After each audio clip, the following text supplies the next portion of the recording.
Yan guys, kung mapapansin nyo dyan sa litrato na yan, isang hindi kilalang lalaki na nakakulay blue at ang litrato ni Pangulong Rodrigo Duterte. Yan kung mapapansin nyo, may pagkakahawig naman talaga. Ang pagkakaiba lang, itong nasa kaliwa, nasa mid-30s pa lang ito, tapos ito yung picture ni Pangulong Rodrigo Duterte, nasa edad 70 years old na siya. At kung mapapansin nyo, tingnan nyo mabuti oh. Tingnan nyo mabuti.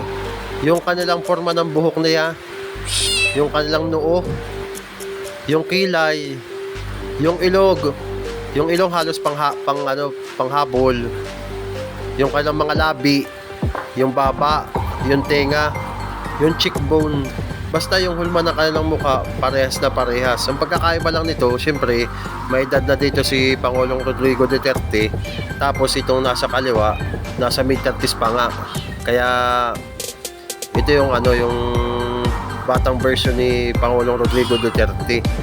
Ang nakakatuwa lang dito, yung nasa picture na yan, na nasa kaliwa, yan yung picture ko noong 2017. Nakakatuwa lang kasi marami nagsasabi sa akin dyan sa picture na yan, parang kamukha mo dito si Pangulong Rodrigo Duterte ah. Di natatawa na lang ako, sabi ko, hindi nga.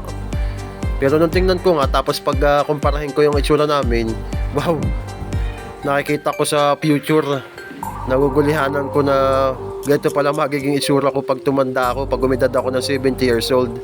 Shoutout po kay Pangulong Rodrigo Duterte.